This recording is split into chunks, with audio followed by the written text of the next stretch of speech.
solution innovante, digitalisée. On arrive à avoir un niveau de précision assez impressionnant. La jeunesse de l'équipe, son dynamisme, qui nous permet de sortir du voilà, vous émettez ça comme carbone, d'une photo statique, et d'arriver vers un plan d'action et donc des propositions, des échanges. Akagreen est une entreprise de végétalisation. On essaye de reconnecter les citadins à la nature, retrouver le lien qu'on a perdu avec notre environnement et essayer de sensibiliser les travailleurs modernes aux messages environnementaux.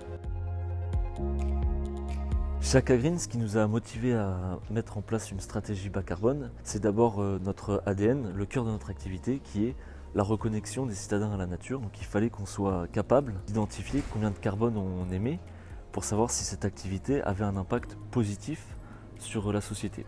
Et donc quand on a découvert l'offre de Greenly, c'était comme une évidence que de tenter l'expérience et d'essayer de voir ce qu'on pouvait avoir comme rapport concret sur nos émissions.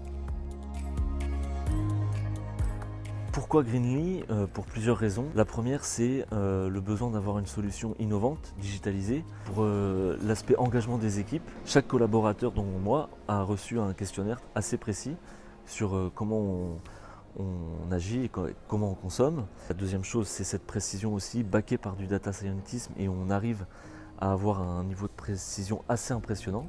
Et la troisième chose, c'est la disponibilité des équipes qui a permis, parce que ça reste un domaine assez complexe, d'aller rapidement au fond des sujets.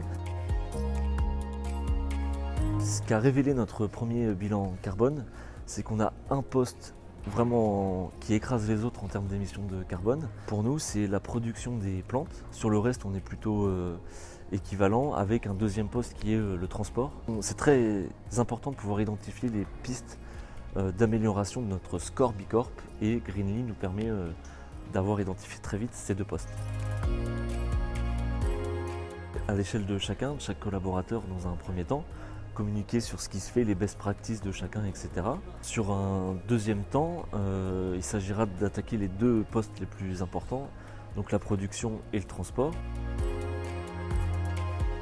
Encore une fois, la jeunesse de l'équipe, son dynamisme, qui nous permet de sortir du voilà, vous émettez ça comme carbone, d'une photo statique, et d'arriver vers un plan d'action et donc des propositions, des échanges. On sent une équipe qui prend ce sujet non pas pour surfer sur du greenwash, mais vraiment mettre en place concrètement des choses qui permettent peut-être de tenir les plus de degrés, on verra bien.